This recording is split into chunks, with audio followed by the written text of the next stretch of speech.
Welcome everyone into our dome. Don't be afraid of your neighbors, so please sit next to each other because it's going to be full here today. So don't be afraid of your neighbors, so sit close today in the dome.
Okay, welcome. Please take your seats. We are soon about to start this journey together.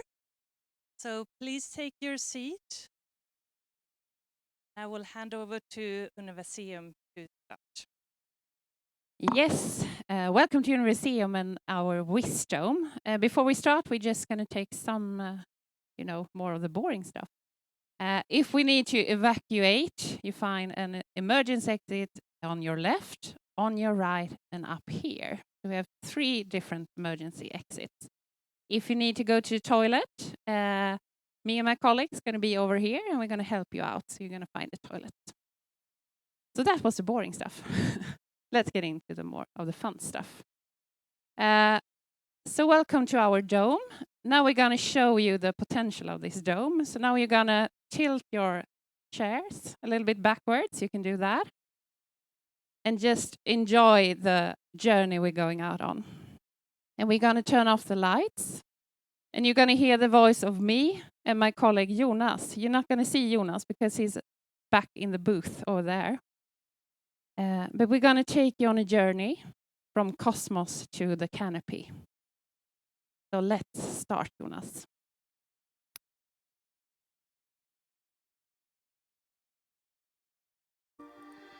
So welcome to Universeum's Visualization Dome. My name is Jonas and I will take you on a journey into the search for life in the universe. When we look at the night sky, we see the same view as generations of people have seen before us. With the naked eye, we can see a couple of thousand stars if we're not too close to a city, then there is less to see. If you look to your right side, you see the pattern we call the Milky Way, the galaxy which we are a part of. The Milky Way has hundreds of billions of stars, and with the help of the latest observations and some technology, such as the dome, we can go out and explore them for ourselves. So let's go searching for life.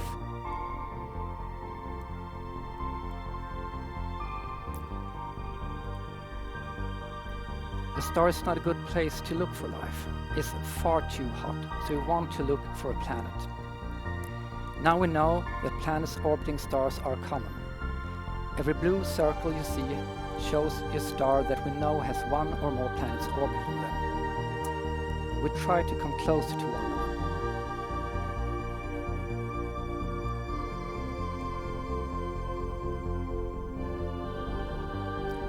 What we're looking for is a solid planet with an atmosphere. We want it to be in the right distance of the star. If the planet is too close to the star, it gets too hot. If it's too far away, it gets too cold.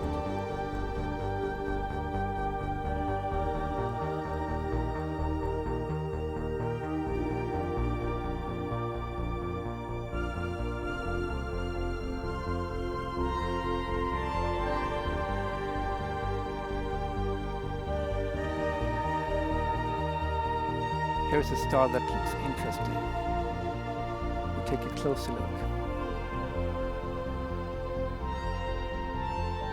We want the distance to be just right so that the temperature is just right for liquid water to exist. We call this the habitable zone.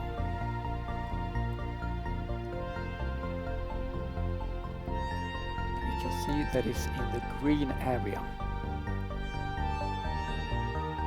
This is a good place to search for life. If we are lucky, this place can be close enough for us to have a look.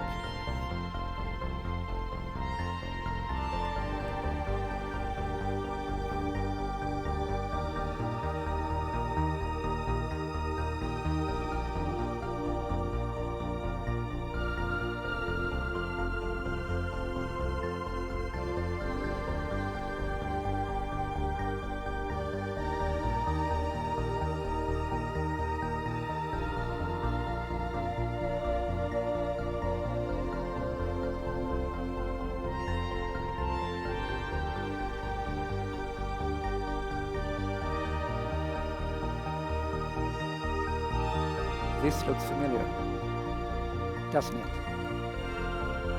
This is Earth, home.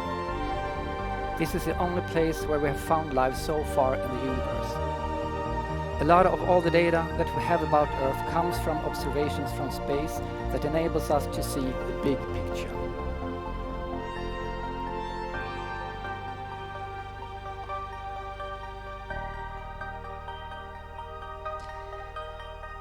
So if we look at this planet, you saw that there were a lot of planets out there in the universe. So if we look at just this one, that's at a perfect distance from the closest star, but that's not enough.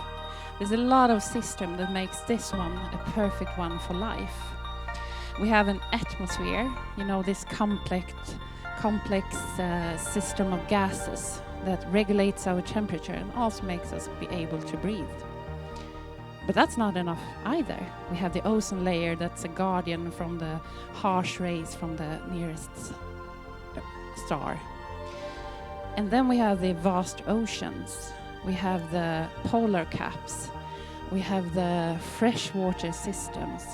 And all these things that are connected and make sure that this is a perfect planet for life. And we have all these systems that have been in place for a long, long time and that had made our climate and our systems stable for such a long time, within 10,000 of years. And then we have the land masses also, where we can grow things, where life can develop. So all these things together makes this a perfect planet for life as we know it. And usually we meet a lot of young kids. We have been talking about the youth here all day, and we meet a lot of youth here. We have around 70,000 pupils coming here every year. And this is one way we usually take them on a longer journey than you have experienced now through space. We usually start on Earth, takes them out to the outer boundary of the universe and then back. And on this journey, they also do a short stop on Mars. And you know, the planet Mars is, some people say that's the next planet for us to live on. But when all these kids see planet Mars, they all say that that's not an option for us. No one wants to live on Mars. We usually take them through a longer journey called VAST, which show off this journey for 34 minutes. You got a shorter version now. But we don't only do that with the youth. We also show them that all these systems are interconnected and they all make up the planetary boundaries. So we usually take them from outer space down to Earth and all that's regulating our world and make sure that they know that this is what we need to take care of if you want life to thrive on planet Earth. And this is, I'm not going to talk too much about this because it's not a happy way to end this journey, because you can see that we're not in the safe operating space anymore for 7 out of 9 of these. So what we do with the youth also of this, we don't want to end with this, but then we can take them out in our exhibits. Like we can start up in the Nordic part, walk down to our aquarium hall, where we can show them the ecosystem that makes this Earth inhabitable and makes us all thrive. We can show them parts of the ocean like the coral reef. Or we can take them down to our neotropical rainforest and show them so they can get the feel for these amazing ecosystems that are surrounding us. Because most people, when they look at the ocean, they only see a big blue area. They don't see all the ecosystems that are hiding beneath the surface. So we take them through this journey in space, and then we end up on Earth. So let's keep going on our journey in space, Jonas. Yes, so we go from the planetary scale to the personal scale and local. So let's go down and see. This is South America.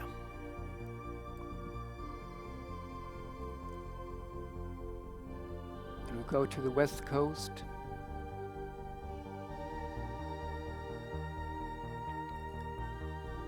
I think this may look a bit familiar. We have Ecuador. We have the Andes here, and we're zooming in, you can see the vast forest of the Amazonas. You see maybe a couple of rivers and so on. We zoom in further. It's easy to get lost, it's a big, big, big place.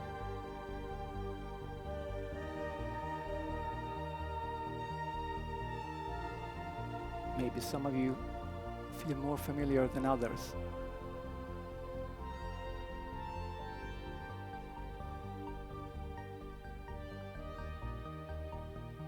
Now we're down at the scale where you can see the river, you can see the forests, and I think you even can see local communities.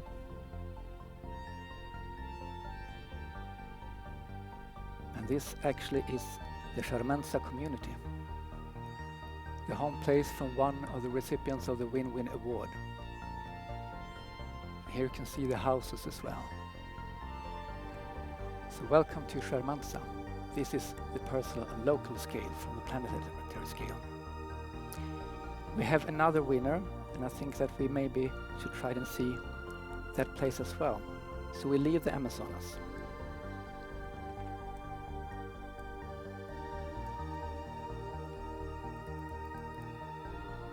Hopefully you don't get jet lag now. Now we're gonna transport ourselves over the planet Earth.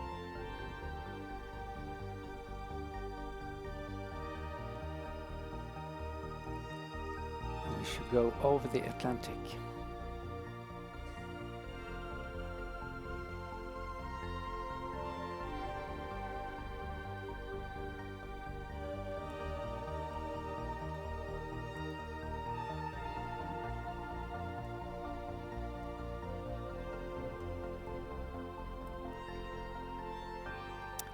All the way to Africa, over Africa to the east coast. And we see Madagascar, and then we try to zoom in. And then we have Mauritius. And one of the islands of Mauritius is the island Rodriguez.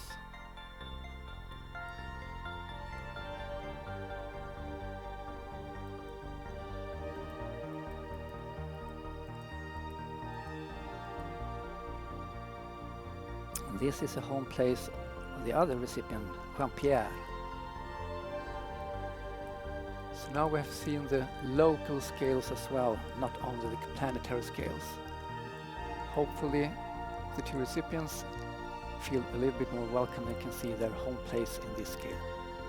So with this, a welcome to the Universeum Wisdome. So I think this is a good place to stop our journey and welcome the next speaker up.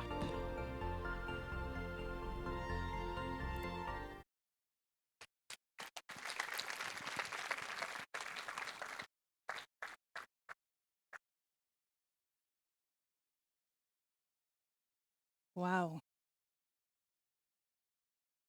Thank you so much, Universeum. It's been great to visit. I will hand over to Carina. Start. So, Okay, thank you. I'll start by saying, ladies and gentlemen, a warm welcome, and especially a warm welcome, of course, to this year's award winners. Me and my colleagues here at Universeum, we are really happy and glad to greet you here today during this day that celebrates innovation, courage, and responsibility for our future.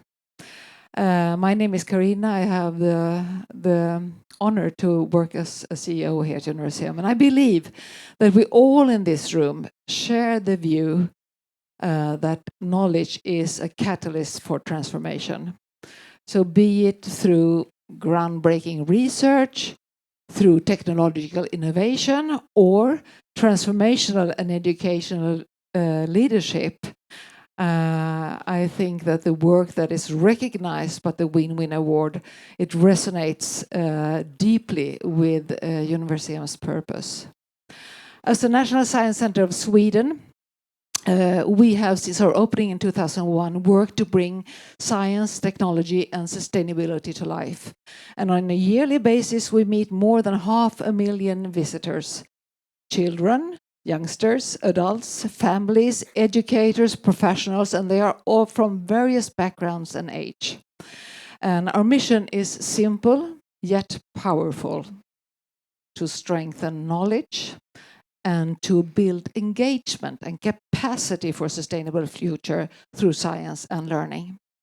And we do this in various ways through interactive learning environments, outreach activities, immersive experiences such as this, really hands-on learning. We help people to understand the complex systems that shape our world, be it from climate and biodiversity to technology and society. And every visit, every meeting is a chance to spark curiosity, to challenge perspectives, and also to empower individuals to be part of the solution. Because the challenges we face, they are global and interconnected, and solutions must be too. And as we, Universeum, we are approaching our 25th anniversary next year, and we are more committed than ever to do more good. And doing that by working with schools, with industry, policymakers, universities, international partners.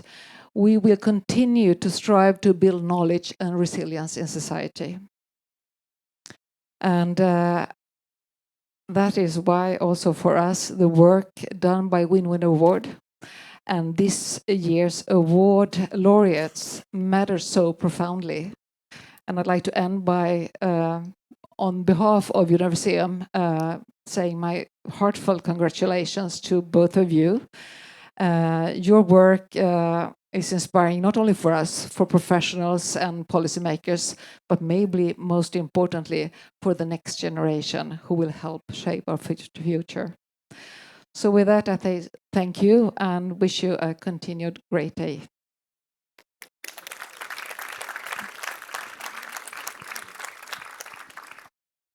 Thank you so much, Carina, and thank you for that beautiful introduction to this afternoon together. My name is Sara Larsson, and I have the great privilege of serving as the Executive Director of the Win-Win Gothenburg Sustainability Award. And it's a pleasure to do this afternoon together with you. I just wanted to say a few words about the Win-Win Award as well.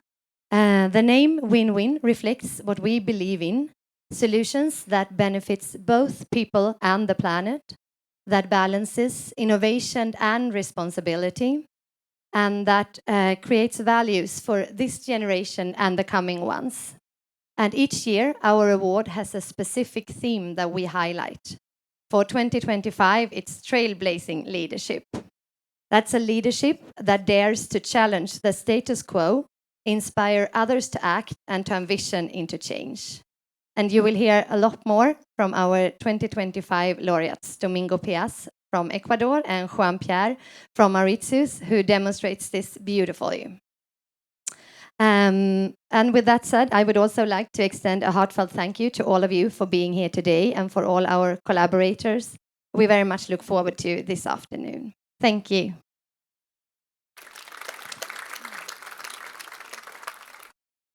Thank you so much, Carina and Sara. So on behalf of the organizers, I will continue. My name is Maria Ölund, and I'm project manager of a network called Focali, Forest, Climate and Livelihoods.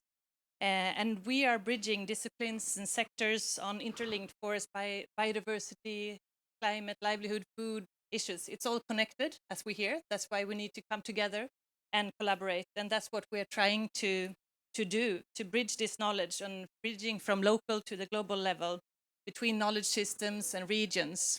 So when I attended your Gothenburg Sustainability Summit, and I saw the announcement of the winners and the greeting from Domingo. He was standing in the rainforest and sharing also that he wanted to come to Gothenburg and meet us all. I got the idea. Let's do it. So I walked up to Lovisa from Win-Win in the break and said, hey, our network is really working with exactly these topics. Let's come together. Let's bridge our different networks and do something big together. So we initiated this, and we brought this great group of partners, as you see here, on board. And Universeum didn't hesitate to really offer your full support and say, this is really in our core mission. And I mean, you have a South American rainforest. So just that, Domingo and Juan, you had a walk in the rainforest this morning, and you said Juan, also you could finally breathe, like the air was like in Mauritius. So I think the warm welcome and full support from Universeum, I really want to stress that, and also great collaboration with Win-Win in this.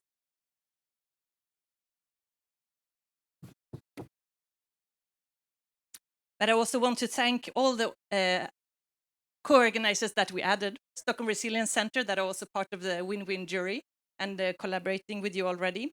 And then we added a Tenure facility that you will hear more about later, also working exactly with the topics.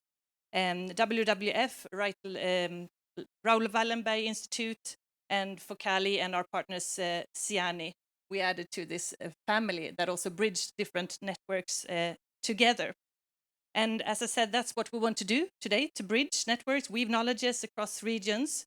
And I could not have found a more suitable moderator to take us through this day and this journey, because our network is full of researchers. The foundation of is researchers that are really working with these issues. And Tysonet Gonzalez, one of them, recently defended her PhD at the Stockholm Resilience Center. And on Monday, you will travel on to a new position in Brazil. But I would like to say why you are the perfect weaver for today. Thais is a Latina researcher and practitioner with indigenous roots, whose work lies in between the bridging of worlds, knowledges, and ways of being. She spent more than a decade working alongside indigenous people and traditional communities in Brazil, Mozambique, and the Caribbean, focusing on epistemic justice and the co-production of knowledge for sustainability. So you're leaving on Monday for a new position in Brazil, in the Amazon, where you will continue to bridge and weave knowledges and science, policy, and ancestral wisdom. So let's continue the weaving today. I leave over to Thais. Thank you.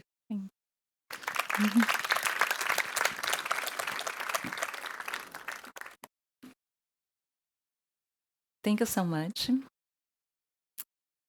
Across the world, environmental defenders rise each day to confront systems of injustice and different forms of racism and violence that continue to threaten their land, waters, cultures, and way of living.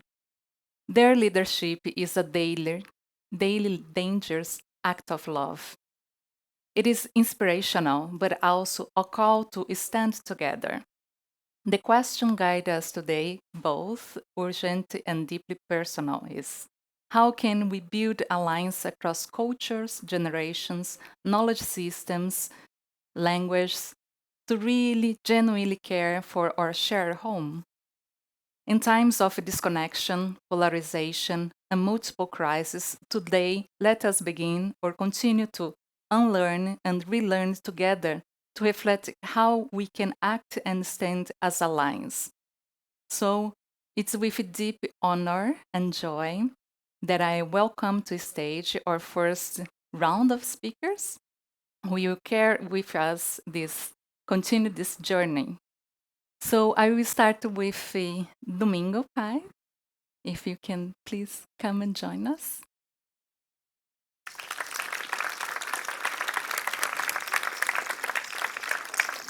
Thank you so much, Domingo.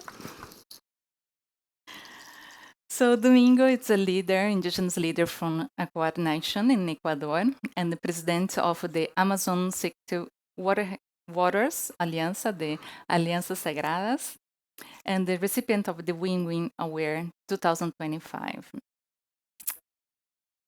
Saikema, please, could you share a little bit more about your journey, spiritual and leadership until now? And I guess we will start with a short video, and then we will share a little bit more about your journey.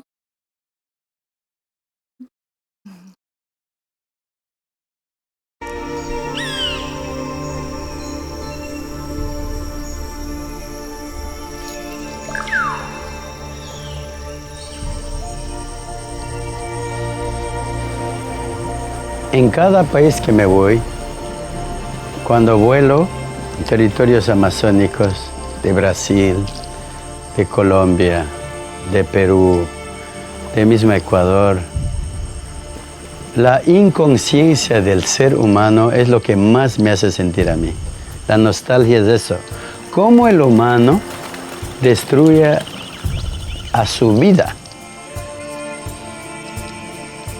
Cuando hablamos de la Amazonía, el concepto del mundo indígena ante la biodiversidad, ante la naturaleza, no empata.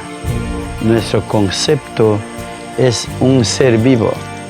El río es vivo, el viento es vivo, los árboles son vivos, solo no pueden hablar, también sienten. Cuando hay grandes extensiones deforestadas, más que todo en Brasil, me da mucha melancolía, mucha tristeza del ser, no de árbol, no de la selva, sino del ser humano. Cómo se destruye por sí mismo. Por eso es importante para mí, para no llegar a ese legado negativo, tenemos que trabajar fuertemente en la conciencia humana. Estrategia de llegar con mensaje. Muchos empresarios a mí me rechazan, no quieren escuchar. Porque me dicen, no, estás perdiendo tiempo. Pero si me voy a Atenas o donde están sacando minería, donde destruyen todos los filos de los ríos, ¿cómo me duele? Me duele tanto porque no entienden. Ese problema de no entender es el maldito dinero. En busca de dinero destruimos nuestra vida. Eso hay que cambiar. Eso de buscar dinero hay que acoplar de otra manera. Entonces yo pienso que si comenzamos a trabajar fuertemente con aliados, repito, esperamos que hayan gobiernos positivos. Esperamos que ya la juventud empresarial haya raciocinio, razón para poder cooperar con Madre Tierra, con ecosistemas, con limpieza de ríos. Eso tenemos que hacer para no quedar en nostalgia del sentimiento negativo de nuestra historia.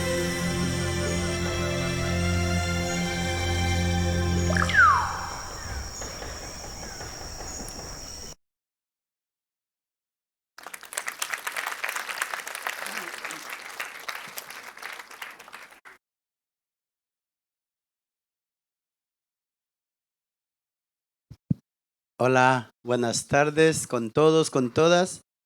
Un cordial saludo a nombre de los pueblos indígenas, 30 pueblos indígenas de la Amazonía ecuatoriana peruana. Good afternoon with everyone here, and also warm greetings from the 30 indigenous nations of the Amazonian and Peruvian Amazon. Tenemos 5 minutos, entonces voy a hacer lo más esencial. ¿Cómo nace este programa? Este programa, la Fundación Alianza Cuencas Sagradas, nace de gran visión que nosotros usamos 3 plantas y de esas 3 plantas uno de ellos, ayahuasca, tomado, me indicó, así como estaban viendo ustedes la estrella, vino una luz donde me indicó un gran árbol donde estaba destruyendo hoyos dañados ya, me dijo que nuestro planeta Tierra estaba tal cual y que debo llegar mensaje al mundo. Indígenas, no indígenas, deben saber este problema climático que tenemos hoy. Es eso que comienzo a trabajar para hacer una alianza. And I know I only have 5 minutes here, so I'm going to try to be brief. How is this program born, this program of the Amazon Sacred Headwaters Alliance? This program comes from a vision from one of our sacred plants. We work with our sacred plants in ceremony, and one of them is ayahuasca. And in one vision that I had, just like you saw the star, I saw a tree. And I saw this very big sacred tree that was very affected. And the message that came with the tree said that we are in a big crisis, and I need to take this message of the climatic crisis that we're facing and share it with the world. Ustedes han de conocer la geografía. En Ecuador, todos los ríos nacen del páramo y cruzan todo territorio amazónico de Ecuador, Perú, hasta llega a Brasil y entra, forma gran río Amazonas y entra al océano. Es una conexión. Es por eso que yo, para hacer este gran trabajo, no podía ser solo. Tenía que ser una alianza indígena entre pueblos indígenas de Perú y Ecuador para proteger permanentemente los 35 millones de hectáreas. As you know, the rivers are born in the Andes, and these rivers flow through the different countries and then eventually form the great Amazon River. And the Amazon River then flows into the ocean. So I realized I couldn't do this alone. I couldn't do this only with Indigenous people. I realized I needed to create a great alliance with the Indigenous people, but also with the rest of the world. Entonces, este trabajo es grande, pero así como grande, tiene gran amenaza de todos los sectores sociales del mundo. ¿Por qué? Porque quieren extraer petróleo, madera y minería. Es por eso que nosotros tenemos algunos componentes, 9 componentes, pero uno de ellos que estamos enfocados es hacer programa en territorio, porque hay que cuidar la selva que está, pero paralelamente por la globalización que ahorita estamos sumisos al dinero, tienes que hacer programas alternativas. Fuera de programa alternativo, hay que enseñar a los indígenas para que gobiernen en su territorio. Pero cuando hablo de programa, tenemos que programas alternativas, bioeconomía, turismo y otros programas, energías limpias. Pero esto para garantizar, tenemos que formar, entrenar jóvenes, hombres, mujeres, para que ellos sean los próximos gobernantes.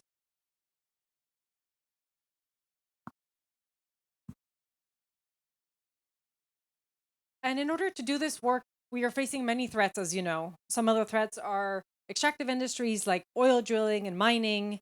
And for that, we need to create programs in the territories. These are alternative programs that will protect the intact forest, but also take care of what has already been degraded.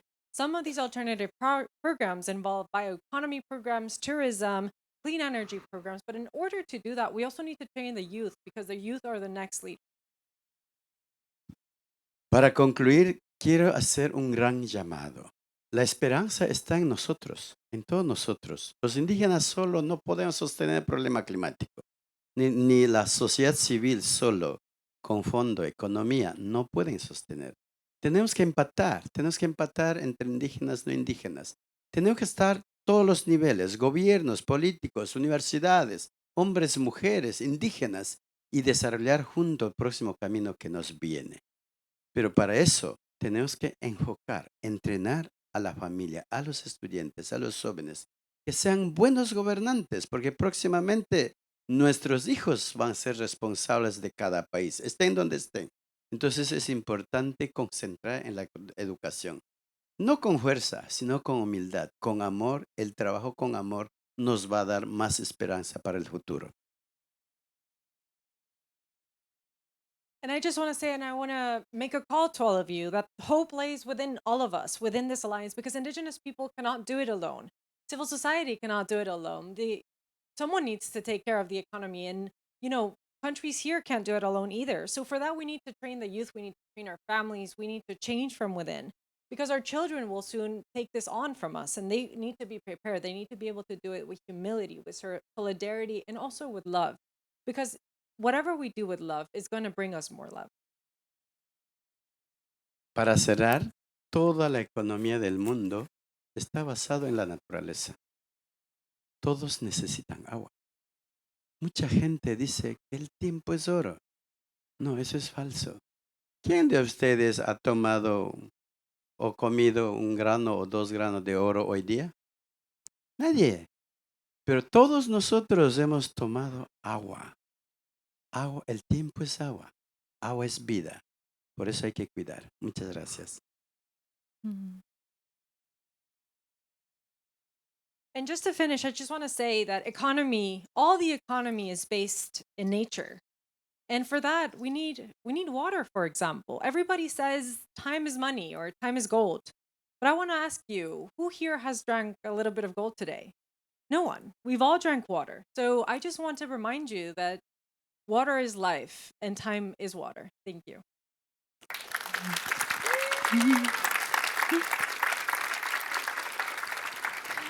Thank you so much, Domingo. Thank you for reminding us that time is water. And thank you for your generosity to share your journey and the call for all of us become aligned. So you can be seated. And then I would like to invite our next speaker, Juan Pierre. He's a young climate changemaker from Mauritius and the United Nations Climate Technology Center Network Expert, a recipient of the Win-Win Youth Award 2025. You have been knowing among your peers Juan Sama for your leadership and your transformative force. And also, IPCC has pointed you as one of expert review. So you are at the age of 20, right? Yeah. The youngest global reviewer. So please share with us also your journey so far and be kind to share also what you have done.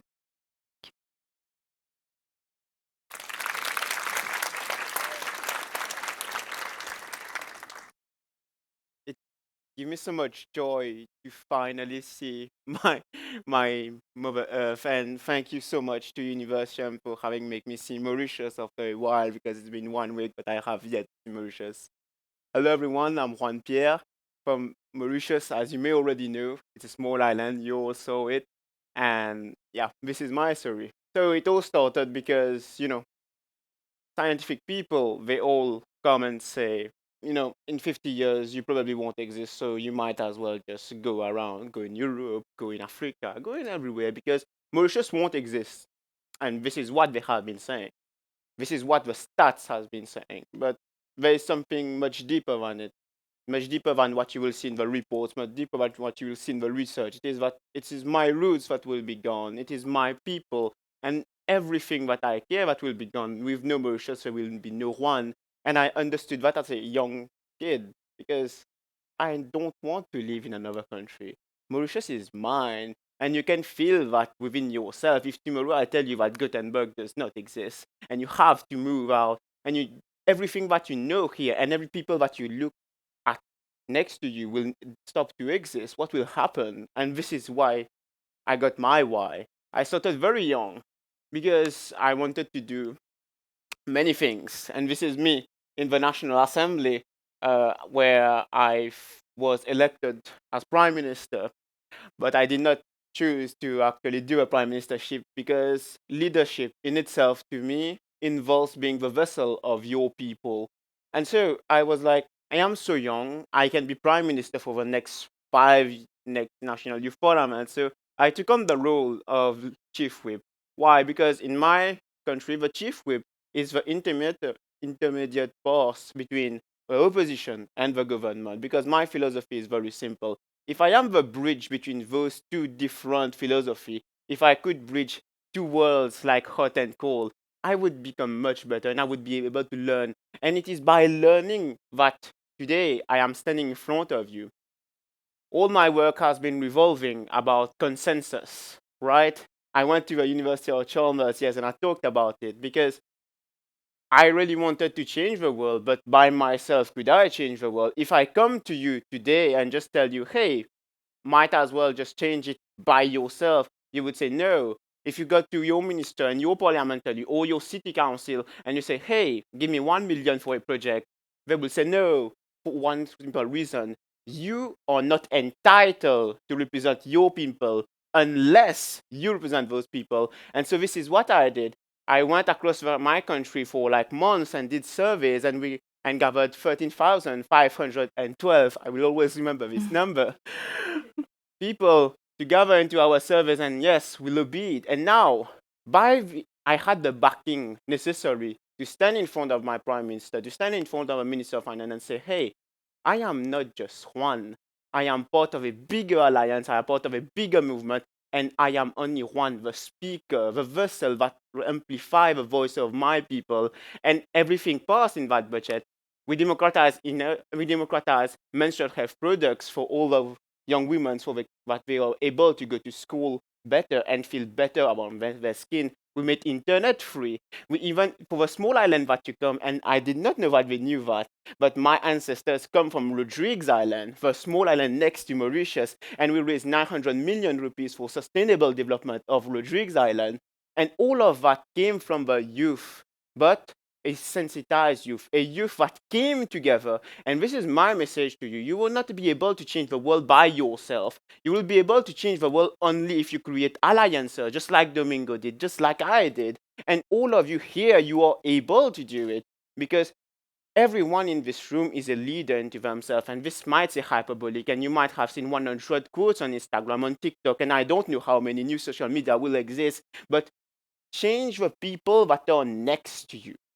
And this is what I will be continuing to doing. Because, you see, these are all my friends, and I miss them dearly, and this is the Minister of Youth, and this is my former acting president. I manage myself to change them and to make them better leaders, and all of them now, Hans is the new Prime Minister of a city council of Bobassa-Rosil, Tatiana is studying at Panthéon-Assas, Nikhil is studying in Canada and is chief of staff of Canada's regional parliament. Cheyenne is the second negotiator of African group of negotiators. Zacchaeus is at the International Court of Justice, and I am in front of you at 20 years old. And it all started because we were kids that had nothing, but we wanted to do something because we were good human beings. And guess what? We are all 20 years old. And in fact, Nikhil is even 19 years old, and we are doing all these amazing things. So you can start today. It does not matter. I see people that are 40 years old in this room, 60 years old. Just start today and make something good to your neighbors. You can look at the next person next to you and just think about what can you do to make that person happy? What can you do to make that person smile?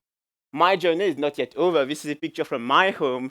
It is not yet over because Mauritius is still having issues, scientifically proving. But my path, why I came to Gothenburg, I look out for the sustainable planning of the city. I look out for solutions to save my country. And why I'm sieging on the IPCC is to prove to people that no, Mauritius will live. Because many people told me that it is God's destiny, that I cannot fight for it. But my message is, I will show the gods what I can become.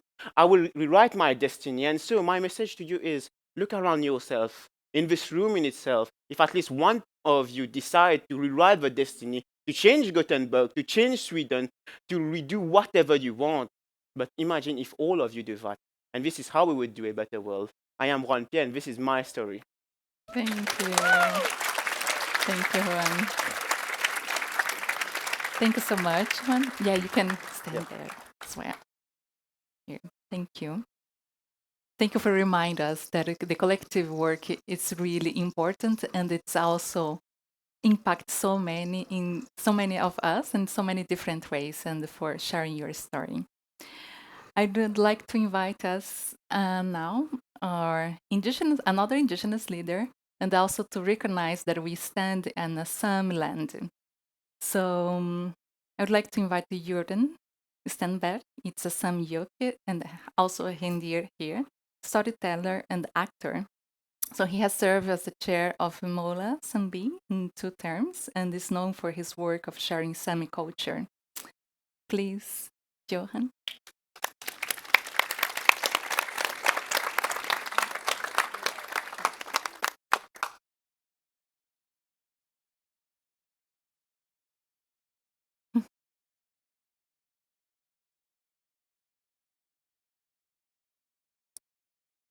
Nu. Ja. Hörs jag. Där är jag. Ganska häftigt.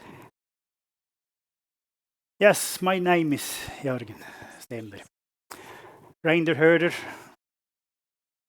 from Malå, Västerbotten. It's easy to think about reindeer herding as a Sami thing that is in Sweden, Norway, Finland, and a part of Russia. But this is our rainforest, without rain and forest. But where our reindeer herding people is, there is approximately 15 people, at least, who has developed the culture from the reindeer, the culture. And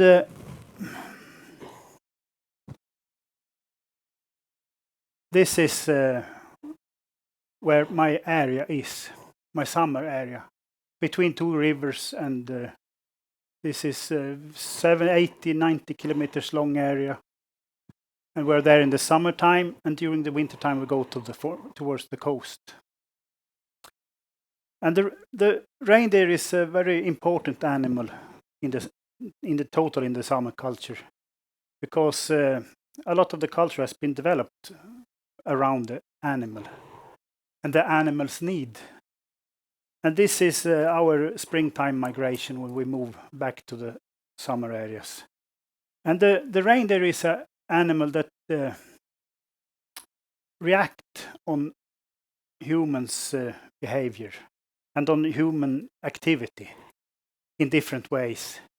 In some times during the year is more, and sometimes during the year less. And people or humans' activity can be whatever. It can be when you go out and walk with a dog, or when you hunt, or the mine and forest companies. And you think about the reindeer herding area as a reindeer herding area, where easy to think that, where there is nothing else.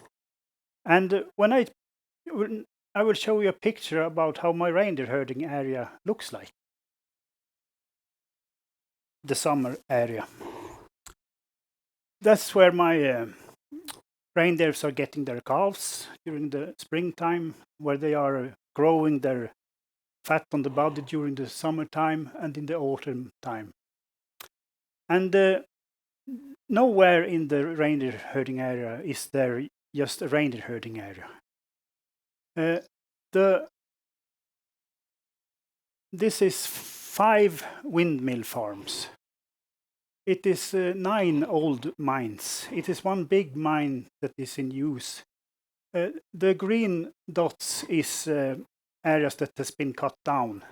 And this picture is 7 years old, so it's 7 years cutting has done since then. And when you talk about sustainability, it's a good word, sustainability. But for me, sustainability, I get ångest. Anxious, yes. Because the sustainability is the word that takes our livelihood away from us in the climate change name. so to speak. And it's easy to talk about sustainability just as a good thing. And it is a good thing, of course. But the consequences for us who live in the nature and depends on the nature is catastrophic. For instance, with the windmill farms, who every people think is a good thing. But for us, it's a kind of... in total, this picture is a genocide, a cultural genocide, where a culture that is so combined with an animal that they don't manage disturbance so good, start to walk and don't live. And it's easy to talk about the animal, how the animal changes behavior and its livelihood disappears. And it's harder to talk about how the affection of the person. And I have interviewed a lot of old reindeer herders since I was a small child. And one old reindeer herder, this is my say at last. One old reindeer herder born in the 1920s, early 30s. We talked about him losing children. We talked about his wife died young. We talked about very hard things. And he talked easily about those things. But when we talked about the forest companies, then I met his sorrow. Then I saw his tears. Because for him, that people die, even if it's young age, it's a totally natural thing. People always die. One young age or old age, and you can suffer or in any way. But when the nature becomes production areas for forest or for energy and so, then he said, he expresses like this, it has disappeared. It has it. And what was it? He almost couldn't tell what it was. It was the holiness of the land had disappeared. And with the holiness of the land, when it disappears, then the human's spirituality disappears. And when that disappears, we stop to exist as a people.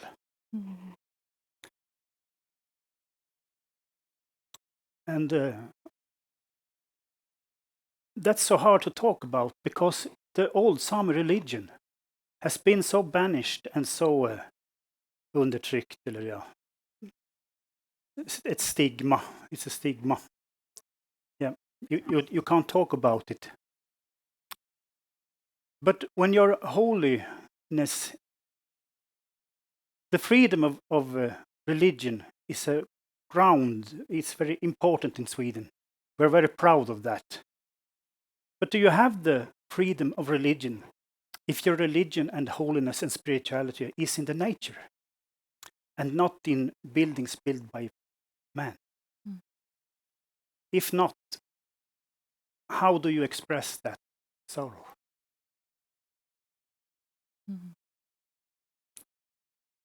Thank you so much, Karen. Thank you.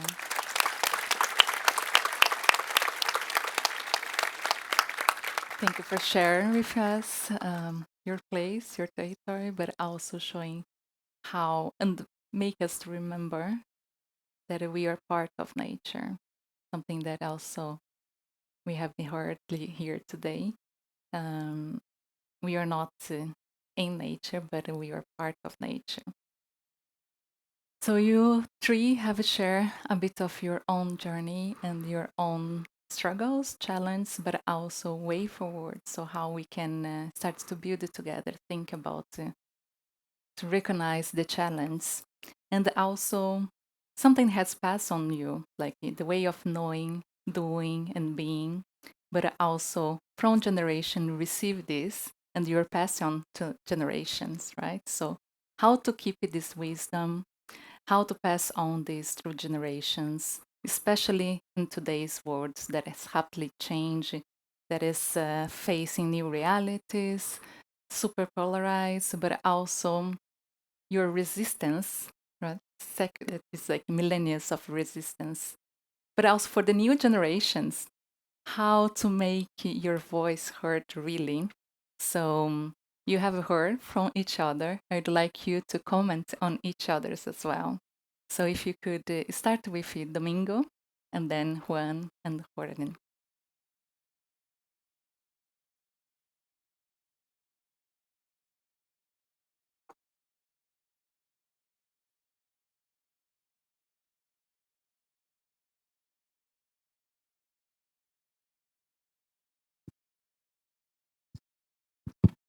Hola, hola. ¿No están durmiendo como yo, durmiendo también? Em, yo primeramente quiero felicitar a esta familia. Somos familia, somos humanos. Solamente quiero decir que el trabajo que nosotros llevamos es con mucha humildad. Es lo que nos trae hasta aquí. Todo nuestro trabajo no ha sido para confrontar, no ha sido para criticar, no ha sido para dominar, ser yo, no. Ha sido para crear conciencia, ¿ya? Y actuar con mucho amor. Entonces eso creo que yo lo podría decir eso.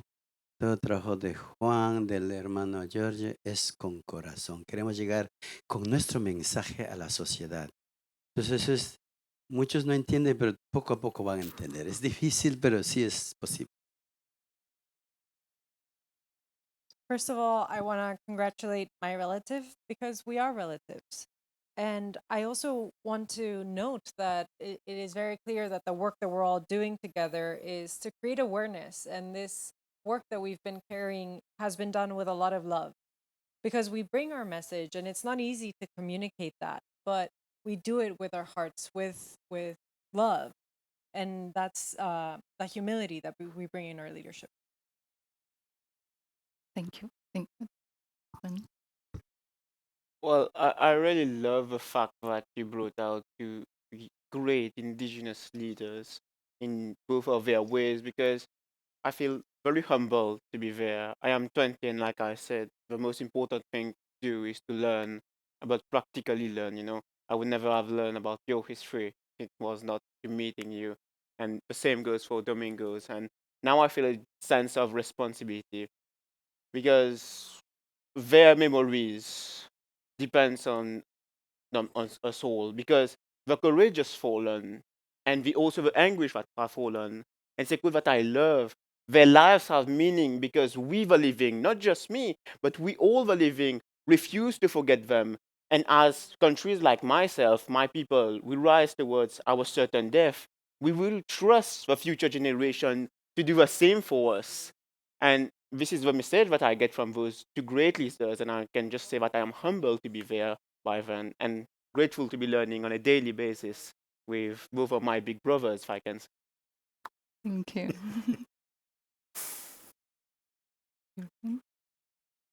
Ja, we are relatives, and we share exactly the same history. And everyone here shares that history.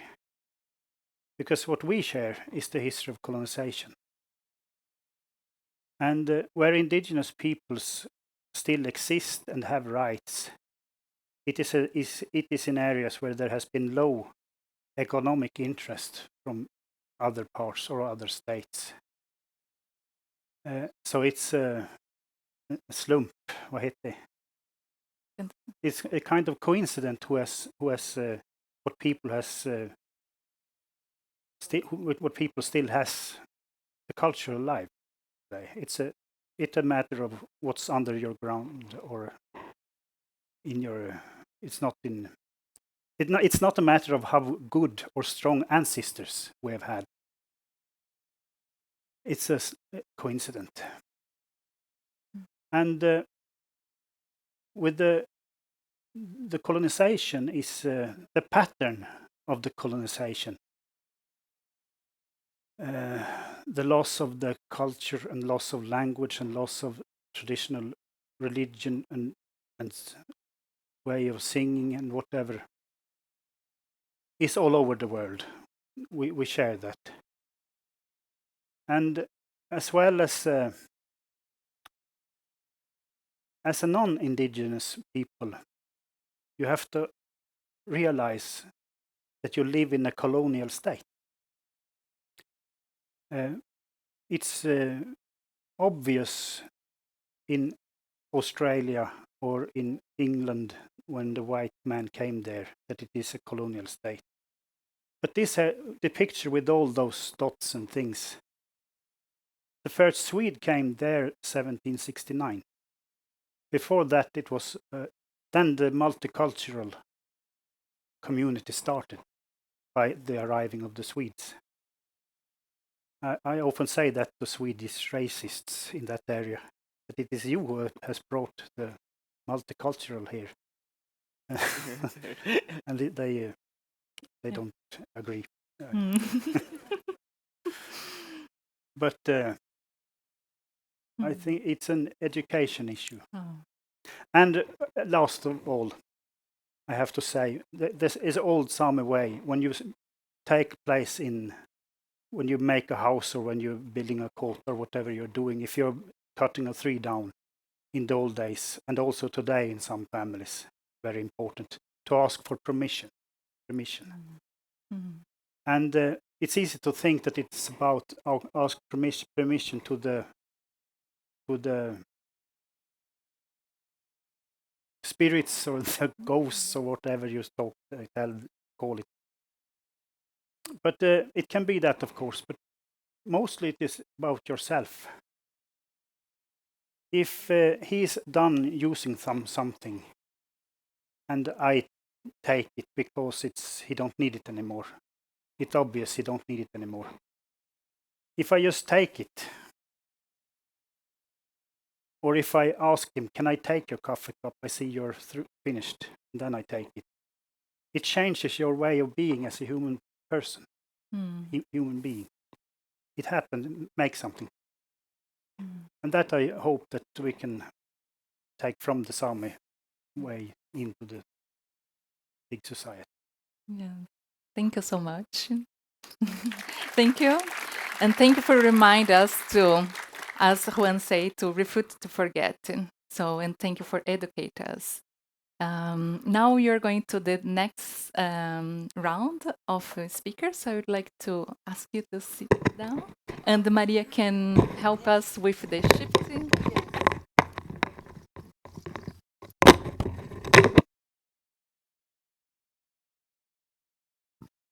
So while we're doing some shifting up here, I understand that it's a lot to take in.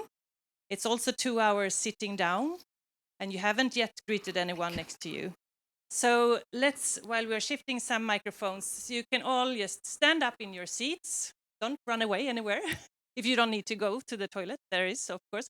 But stand up in your seats and turn to someone next to you.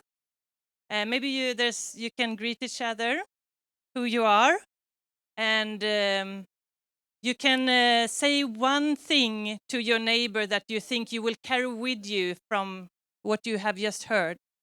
So it's kind of co-remembering of the strong messages.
Okay.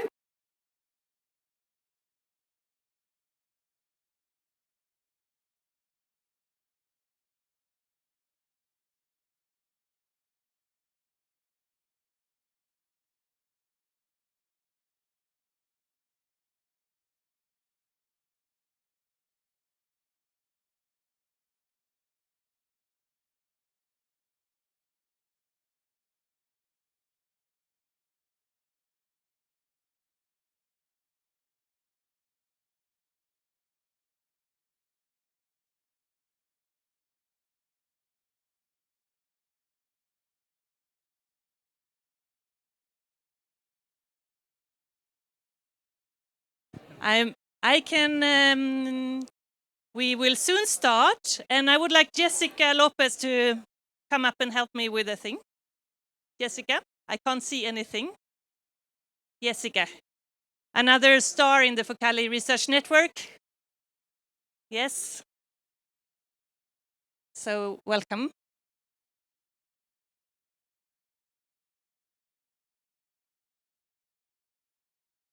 Okay. So thank you.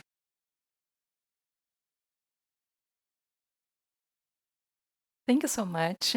I'd like to invite us now to shift a little bit and go to the align. So people has been working in different fronts. Our first speaker is Margareta Nilsson, Senior Learning Officer, the International Land of Forest Tenure facility. We focus on security land and forest rights for indigenous people and the local communities. She's also an artist and illustrator.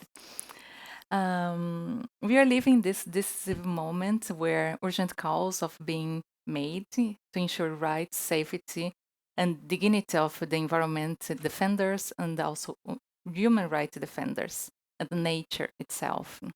So Margareta, please share a little bit of your amazing work. And I guess we are going to start with a video, right?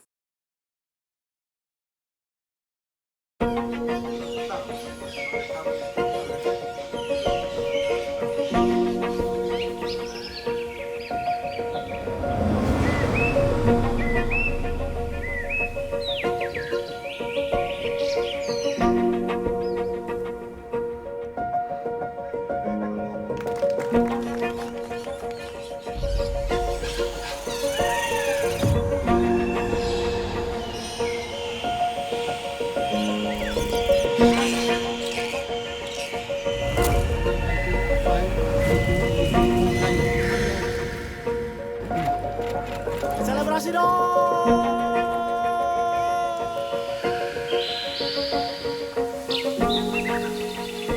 Mulai bintang.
Now it's green.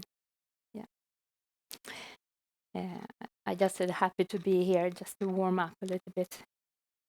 So how is the Tenure facility trying to be a respectful and reliable ally?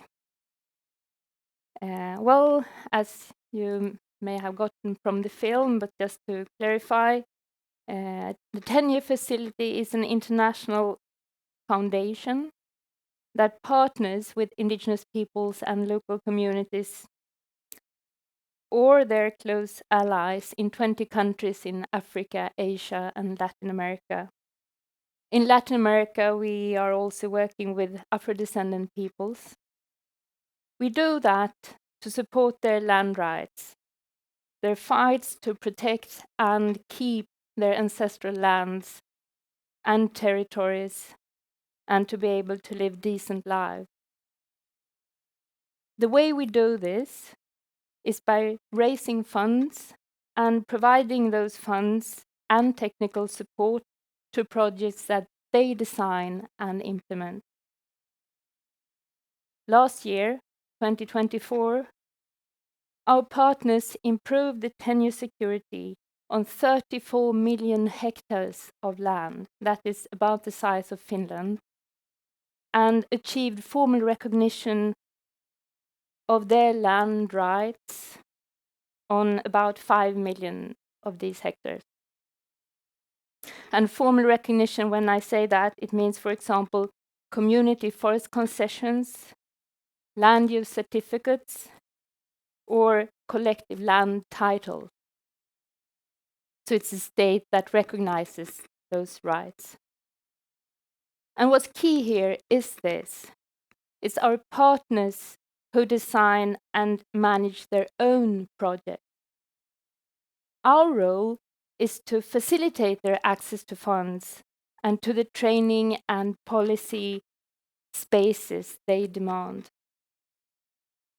And you heard some examples of the work that's done: boundary mapping, monitoring, presenting claims to the governments, negotiating, organizing, strengthening their own governance institutions, sometimes taking cases through courts, training the next generation, targeted actions to increase women's rights and influence, and of course also learning from each other, between each other, meeting and coordinating to get more impact, stronger influence on policy. And what we are now also doing at the Tenure facility is exploring how we can do research collaborations to go deeper. And so we are exploring how to do more advanced research collaborations, where questions would be jointly formulated and data collection analysis done in teams. And these teams would consist of our partners, communities they work with, research institutions, and us. And I have more examples to give, but I think my time is out. Yeah. Thank you very much. Thank you. Thank you so much. So our second speaker is Claudia Yurat Lima, International Public Law, Senior Research Thematic Leader on Human Rights and Environmental at the Raul Wallenberg Institute, Coordinator of Defend Bio, and the Director of the Global Network for Human Rights and Environment. Welcome, Claudia, and please share with us also your beautiful work. Thank you. It's a pleasure to be here with you. We have heard amazing stories of experience on land, on rainforests. And I would like to take you now, how does this connect to the ocean? Here, what you see is defenders who are actively planting and safeguarding the coral reefs in the Mesoamerican region. And they're using a variety of means, including the law and also others. And why they are doing this? Well, there are many values that they are safeguarding. For instance, very concretely, fish for their families to eat. But also values that we cannot touch or see, such as storm protection, such as climate regulation, also cultural values. For example, there in Cozumel, people put the umbilical cord of their babies when they are born into the ocean to symbolize this connection. It's about recreation, especially access to public beaches is now being restricted. And this is important, even more for low-income people in an area where the temperature can reach up to 40 degrees. How do we connect these very rooted strategies with this thin layer that allows life to flourish? Well, we have heard about some frameworks, such as the planetary boundaries, and how this safe operating space in the middle is really challenged by various challenges. And it's easy to think now, yes, it's about climate change. Of course it is. But if we don't see that in connection with biodiversity, in connection to ocean acidification, for example, particularly affecting the corals, we might not be getting to the root causes. They're the health check of the earth. We go to the doctor, we don't want a band-aid. We want to know the root causes of our illness. And that's what we want to see. And this is echoing this holistic approach by many indigenous people around the world for very long time.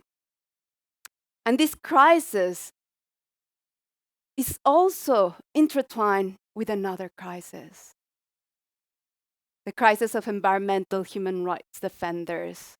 What you see in that map is the number of defenders being killed, disappeared. And this is just the tip of the iceberg. This is not including the threats, for example, that defenders face. And you may see that Europe may not have some of these thoughts. We are not only numbers, they are people with human dignity. But we need to think about our consumption and production patterns. Where are the minerals of our mobile phones? If we're wanting to have a new electric car, well, it is needed for the transitions that we go towards fossil fuel production and consumption patterns. But what about if that lithium or that copper is coming from indigenous land that already have water stress? So those questions bring those issues home. So these are these calls for transformative change from the international arena. So we see that we're at a crossroad. On the one hand, we see this global public crisis. On the other hand, just in the 5 last years, there have been advances in international law that have been a product of decades of advocacy, and finally they lay their fruits. Which are those? The UN recognition of the right to a clean, healthy, and sustainable environment. This was planted in 1972 at Stockholm conference, and finally it was recognized, this right. And this has very concrete consequences. For example, in Cozumel that I was talking about earlier, they used these rights to stop a pier from being constructed exactly in the area where defenders have been planting the corals and getting this healthy earth. Another example, the International Court of Justice advisory opinion on climate change.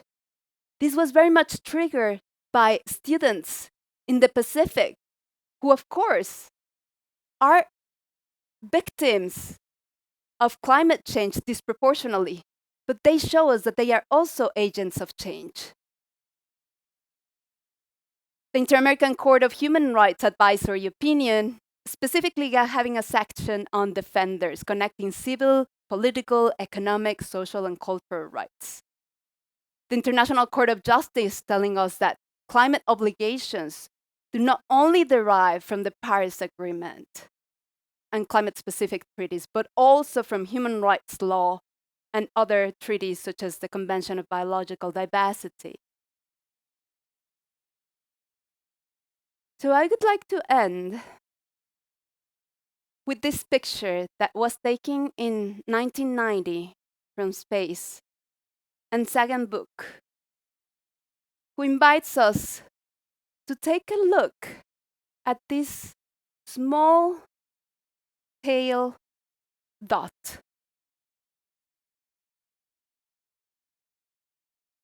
That's home. That's us.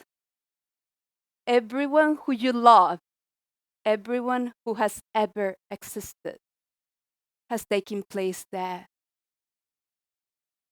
So in this crossroads, it's not time to be complacent.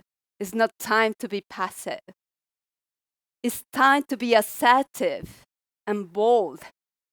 Stand up for solidarity, for justice, values that are embodied in the everyday work of defenders, whose work benefits us and also future generations of living beings, including ourselves as well as others.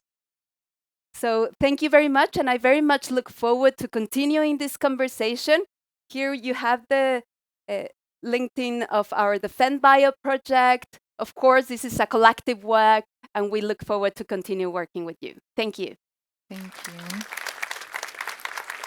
Thank you, Claudia. The next speaker, unfortunately is not here. He is on his way to Panama for the CBD meetings. It's Frédéric Grenat. We have a video of him from the Minister of the Climate and the Enterprise, the Governmental Office of Sweden, a chair of the Swedish delegation to the UNCBD meeting, and the mechanism on the inclusion of indigenous people and the local communities.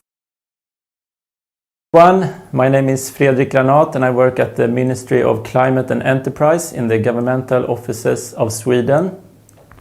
First of all, I would like to say that I'm really sorry that I couldn't join you today at Universeum. And I would also like to say congratulations to Mr. Domingo Pias and Mr. Jean-Pierre for your win-win awards. Very well deserved, and I was really happy to learn about you receiving this prize. So I would like to say something short about the work within the Convention of Biological Diversity that relates to indigenous peoples and local communities, and related cross-cutting matters such as equity, gender equality, and a human rights-based approach. So there has been some noticeable progression with regards to these matters in recent years. And as a starting point, I would like to point to one of the key messages from the IPBES Global Assessment from 2019, that pointed out that nature is declining less rapidly in indigenous peoples' lands as compared with other lands. In this IPBES key message, there is a recognition that the way that indigenous peoples and local communities integrate with nature in their various activities is more in harmony with nature. I would say that this key message was important when the Kunming-Montreal Global Biodiversity Framework was negotiated and adopted at CBD COP15 in Montreal in 2022. In the framework, there is a strong recognition of the important roles and contributions of indigenous peoples and local communities as custodians of biodiversity. And the framework also states that its implementation should follow a human rights-based approach, and it contains a call to ensure the full protection of environmental human rights defenders. These strong elements in the global framework then led to the historic decision at CBD COP16 to establish a permanent subsidiary body for Article 8J and other provisions of the Convention of Biological Diversity related to indigenous people and local communities, in short SBHJ. And the first meeting of SBHJ will take place in Panama City in the end of October. At this meeting, one issue that will be discussed is a set of global guidelines to support protection and restoration activities led by indigenous peoples and local communities. The preparations for this meeting is in full effect, and I'm very much look forward to getting to Panama and engage in the important discussions, and hopefully I will see some of you at this meeting. Finally, I would like to say that Sweden welcomes the ongoing collaboration between the CBD Secretariat and the UN High Commissioner on Human Rights, and looks forward to their global analytical study on the implementation of a human rights-based approach to the goals and targets of the Kunming-Montreal Global Biodiversity Framework, which is to be presented at the Human Rights Council at its 61st session. You can indeed say that there is a momentum within the CBD to continue the discussions on human rights in relation to nature protection and the role of environmental defenders. I'm sure that you will have interesting discussions and deliberations today. And once again, I'm sorry that I couldn't join you today. Have a great day. Bye.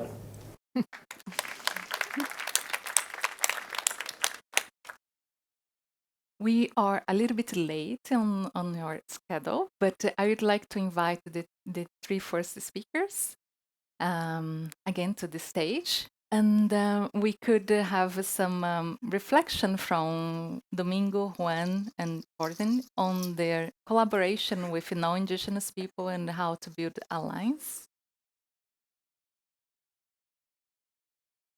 Before our final message. So Domingo, if you could start with you, so share a little bit of your own experience on allianceship and how to build bridges between Indigenous and the non-Indigenous communities.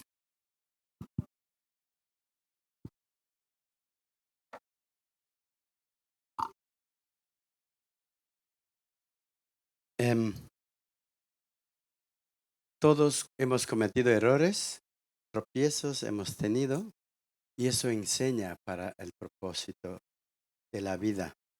He trabajado 30 años en proceso de organización indígena y he creado confianza por mi trabajo con muchos líderes casi de toda la Amazonía, de 9 países.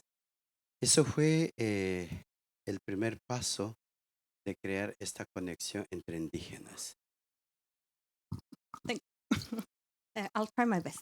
So all of us commit mistakes, and obviously you learn by mistake, but actually I have more than 30 years of experience trying to communicate and build trust in between the indigenous communities that I work with. Nosotros tenemos mucha fe a la naturaleza, tenemos un vínculo muy fuerte. Y lo que yo hago es cumpliendo la misión. Yo tuve una visión tomando floripondio, donde tenía que viajar mucho, estar en eventos, sobre eventos, dando mensaje. O sea, yo estoy cumpliendo solamente la misión. I'm truly faithful to nature, to the messages that medicinal plants send to me. So floripondio, another one that showed me a vision, was actually the one showing me how to complete that mission. Dentro de ese camino es lo más importante, siempre repito esto. Estés donde estés, tienes que aterrizar al pueblo, escuchar al pueblo, actuar como quiere el pueblo. No con iras, no con coraje, sino con amor, con cariño, con respeto. Eso te crea confianza, eso te lleva a caminar largo paso. Wherever you are in your life, it's always very important to remember sound ground, feet on the ground.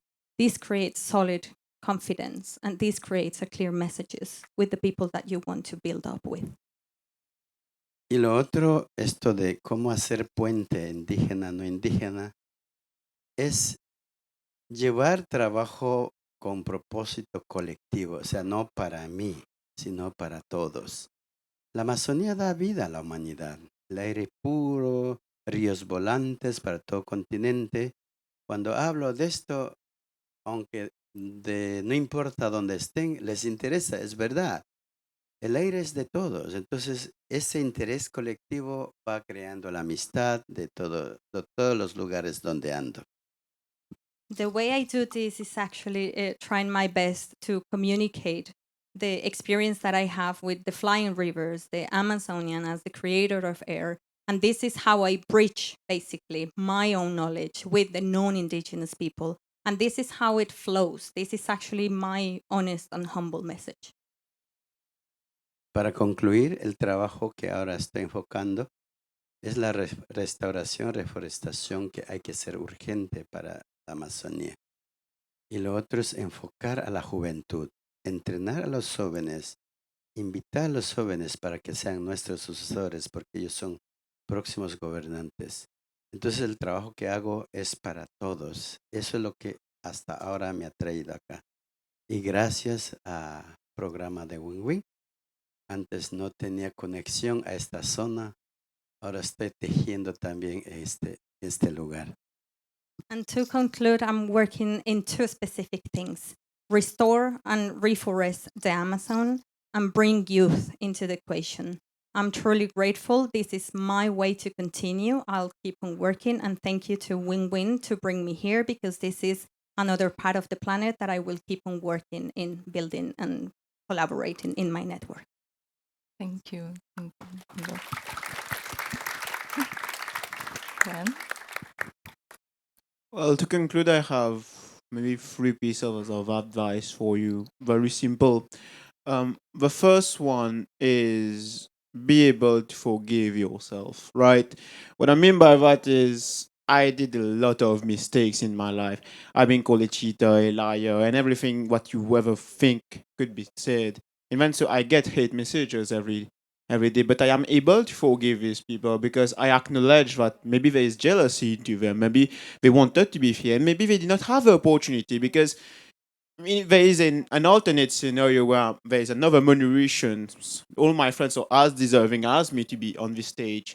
So I am grateful that I'm lucky, but why am I able to forgive these people that try to do me wrong, but I'm never being able to forgive myself for any mistakes that I do, right? So why is it so difficult for one particular mistake, if I just put my ring here and it just goes down, I will think about it all day. You see, I am a human being just like you. But the moment that you learn that you are living this life for the first time, you will finally gather that you are allowed to make mistakes. It is by winning and losing that a man becomes a man. And you will finally grow. Allow yourself to grow, because most of the time we don't allow ourselves to grow. My second piece of our advice is to always give 100% of our abilities. I'll just give you a practical concept, right? Just try to lift your hand, everyone. Concretely, try to lift your hand, sorry. Try to lift your hands even higher now, right? My question to you, and you can reflect in it personally, why didn't you raise your hand to your fullest of your abilities on the first time? Most of the time, we start by doing things, and we do it at 1%, 50%, saying, if I like it, later on, yes, I will put in more efforts. But what would have happened if you gave 100% till the end? Because when it comes to fighting for your people, when it comes to representing, and when it comes to be a leader, right, you're amplifying the voices of people that have entrusted you. Their memories is what is driving you, right? And so this is my piece of advice. Always give 100%. And finally, never forget where you come from.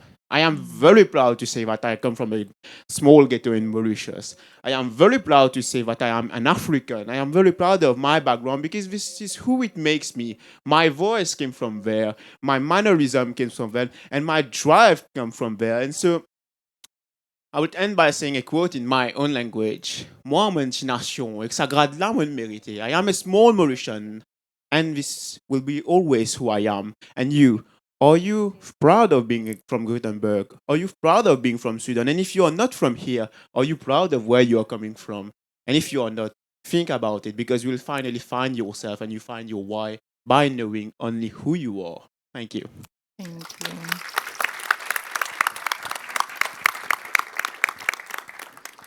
Johan, your final message? My final message. For today. For now. I have a final message. I don't believe in the future, I have to say, at all in this matter.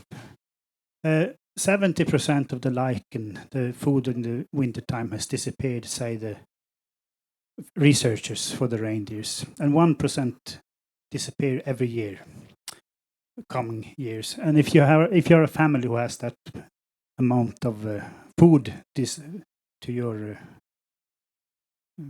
you can eat, then you know your grandchildren won't be alive. And I have given up. I know I'm in a dying culture that won't be alive. And that is a very good feeling, I have to say. Because my father felt the same way. He was sure of he was the last. And my grandfather, I saw all the writings from the Länsstyrelsen, the government. They have asked questions. And he was the last generation in the 1930s. He was thinking. So it's a cultural heritage, this not believing in the future. And the thing with that is, even if I don't believe in good things, the challenge is not to kill the dreams of the youth. That the ideas and the minds can still grow, because we are so obsessed with the organizations and discuss about how to cooperate and find solutions. And one solution is not to be an obstacle by yourself. I think that's my a big thing to think about. And also that when societies changes, it's rarely from political movements. Individuals is a key. Rosa Parks, for example, in the bus in the US in the 60s. She did some impact on her, the society. So just let the Rosa Parks grow. Thank you. Thank you. I'd like to invite Margareta and Claudia also for your final message for today.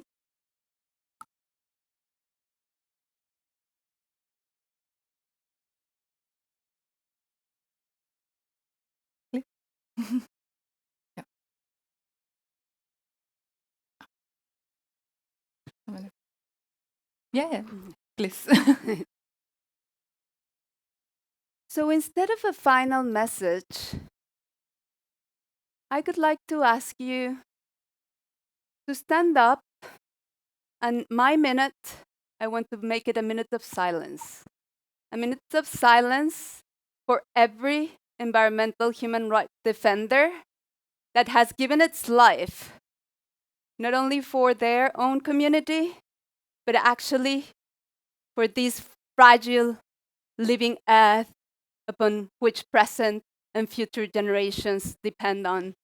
And while we make this minute of silence, also reflect about what is our own role, whether we are researchers, community leaders, civil society activists, from our own positionality. How can we give this world what we can? So 1 minute, thank you.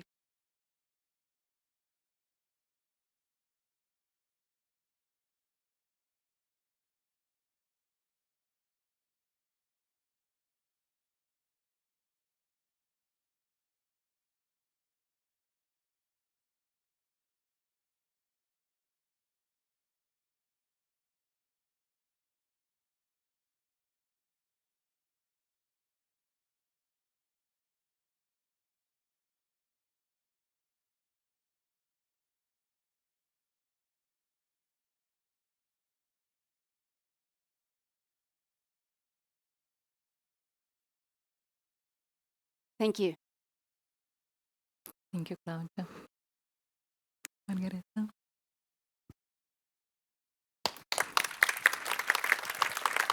Hello. It's on. Yeah. How to follow up on that one?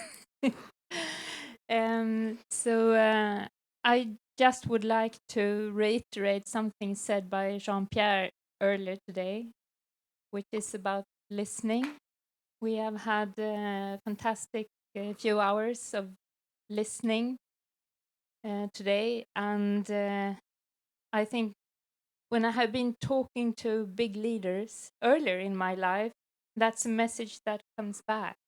How did you manage to unite all those different conflicted parties? Well, I visited each of them and I listened to what they wanted. And I think that's what we have to practice, to listen to the person or the ones you want to partner with. What is it that they want? How can you adjust? That is my message. Beautiful. Thank you so much. As we come to the end of this journey, I want to thank you and honor each of our speakers today. So thank you so much, Margareta, Juren, Domingo, Juan, Claudia. Thank you for your generosity and your courage to share your work and your journey so far. We have been invited today not only to listening, to deep listening, but also to take action, to hope in action. We have been invited today to look forward, and maybe our way forward is to begin to look back in reflecting on what it means to live as a part of, not apart from nature. Without romanticize the environmental defenders and their journey and their fight and their challenge, we have been invited to become environmental defenders in our own way, in our daily lives, and to support those who are in the front. We might continue this journey as a hope beings, as a love beings, as a human nature beings, with humility, with courage, stepping gently in this living planet, our Pachamama, La Madre Tierra, the Mother Earth, our shared home. Thank you.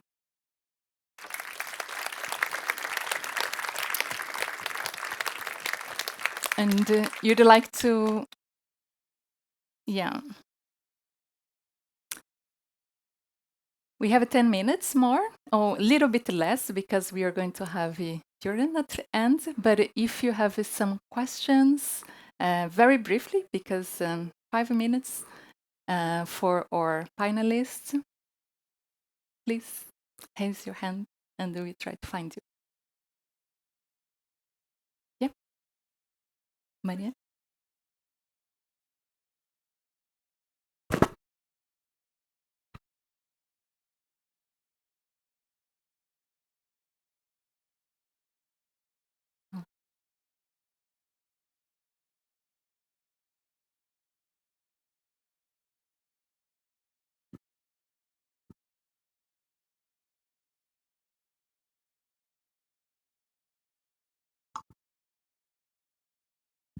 Yeah, okay.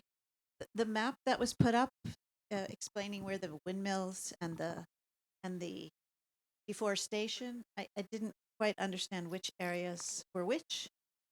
Is it possible to look at it? And the key was not up there, I think. We can. Yeah, we. Oh. So we can share more after.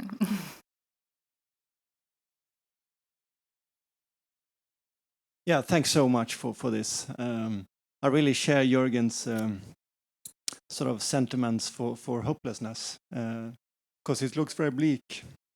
Really, not believing in the future is something that many of us sort of suffer from at the moment. So therefore, it's so incredibly wonderful to hear you as defenders of the environment and really to really find out that a lot of good things are happening to protect nature. So I'm really, really happy for that. But one question then regarding hope.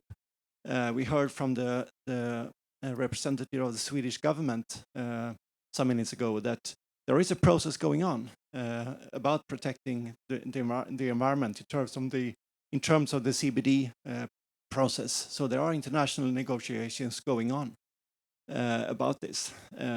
So I'm just wondering, what's your take on that?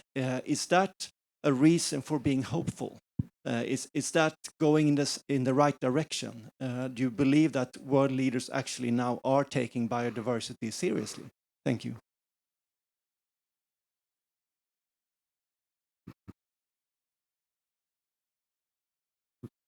Jag vet inte vad jag ska svara.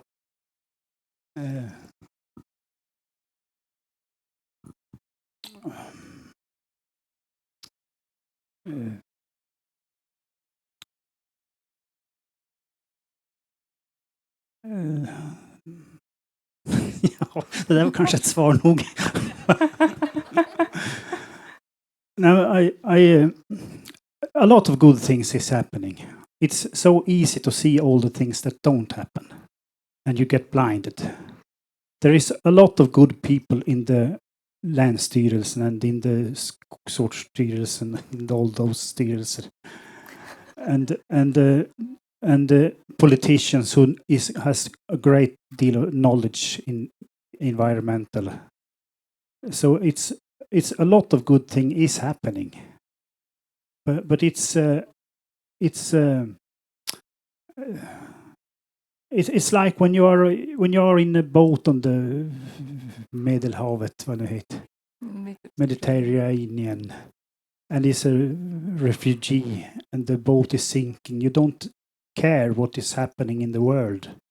You just see your own spot, and that's also a problem, because then you don't see your own strengths either. Thank you. One more question, if there are.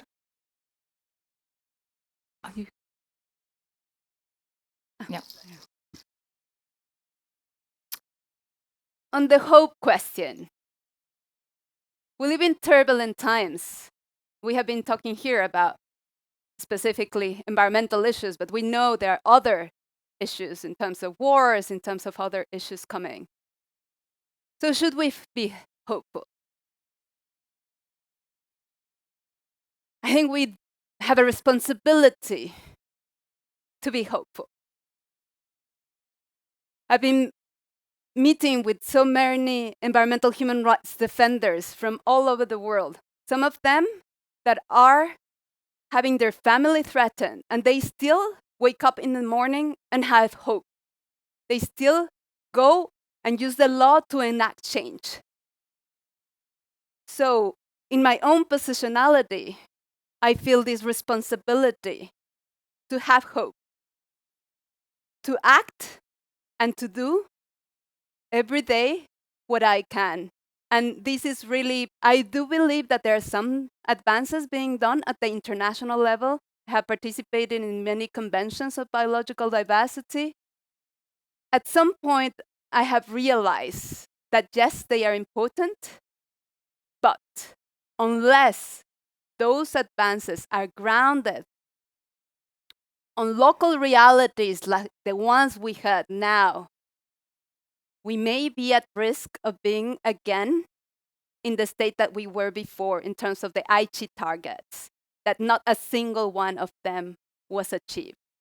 So I do have hope, but let's not be naive. We need to connect very strongly the local, the national, the regional, the global, and specifically on the Convention of Biological Diversity, I see that there's a lot of potential on Target 22 that talks about information, participation, access to justice, and environmental human rights defender. Thanks. Thank you. Let's see. Yeah. I would like to say that there are things that are changing, truly changing. In May, there was the first Global Congress of Indigenous Peoples organized by themselves in Brazzaville, Congo. where they are coordinating and formulating a shared agenda how they want to influence the COP30 about climate change in Brazil, as an example. And we are seeing this in many places. Indigenous peoples, local communities, Afro-descendants are organizing, meeting, coordinating, and bringing forward a shared agenda. So for the policymakers, there is no choice. They have to listen to these voices. And that's what's happening. That's a big change that provides hope. Thank you so much. And thank you everyone for being here. And I would like to... Domingo. Amazonía tiene que hablar. Sí. Quiero respetar la posición del hermano, pero como siempre digo, yo debo crear la esperanza, yo debo cambiarme primero para multiplicar mi mensaje. Y yo debo cuidar la vida de todos. Y si yo cuido, pues tengo que continuar. Perdón. I respect my Jürgen's brother words. So I really appreciate the message. And if I want to keep on going with hope, I have to be careful and keep on working on that hope. Solamente resumen, quería decir, como dice Margarita, he estado en todos los eventos del mundo, de los grandes niveles. Los políticos también hablan ya de esperanza. Y los indígenas más que nunca estamos uniéndonos en todo continente. Yo he estado en Arabia Saudí, he estado en todo momento y estamos empatando con el mismo concepto. Entonces hay esperanza, hermano. No estás solo, estamos juntos. Yo quisiera que esta esperanza hay que multiplicar, no solo indígenas, sino cómo hacer esta unificación con otros sectores que también están luchando para la vida. In my experiences across the world, I have seen this message come across. And actually, we indigenous people creating this hope are actually in parallel with politicians in different countries that I've been, in Saudi Arabia, in other countries, that actually they have hope and they are talking the same language, they are speaking the same language and they're connecting. Para terminar, quería decirles que la esperanza está en nosotros. O sea, no debemos esperar al gobierno, no. Todos nosotros tenemos que crear eso. Y eso es lo más importante. Caminar juntos es lo que da esperanza. La juventud, cuando hablo, la juventud es más fuerte que todos nosotros. Entonces, hay cómo hacerlo. Entonces, para concluir, quería decir, hagamos trabajo con cerebro y con corazón. Si hacemos eso, está la esperanza. Yes.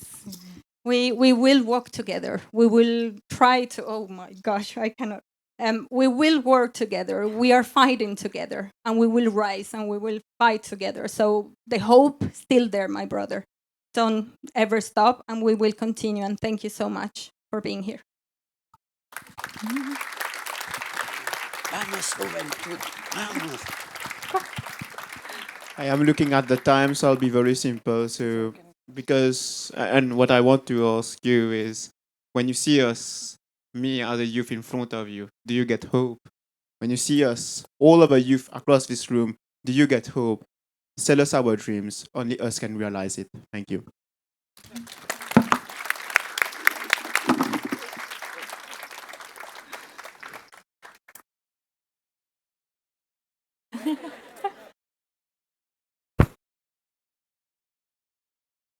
Thank you so much.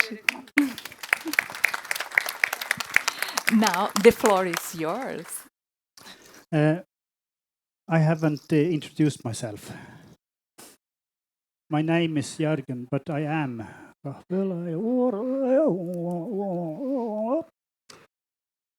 The name is nothing. The yoik is everything.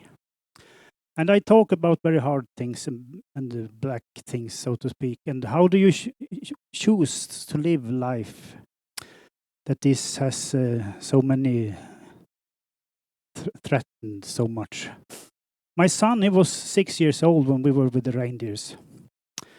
And then he had the answer to everything. I think. Why you make your choose the life. He said to me, Father, it feels like I have been a reindeer who wanted to be a reindeer herder. And so I think a lot of the choices we make, we don't make them by ourselves. And that catches the love. And I want to present him to you, my son. Naila is called, 22 years old and the reindeer herder.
Yes, from the bottom of my heart, thank you all for sharing, for being here, for listening, for joining. I have no words after this, but I will leave over to Universeum. And I have no words either, but I have to finish with this one. Now the journey is over, and we're really happy for all of you that have been here. And now we're gonna leave this dome as smoothly as possible. So we say thank you. Some of you have a green dot on you.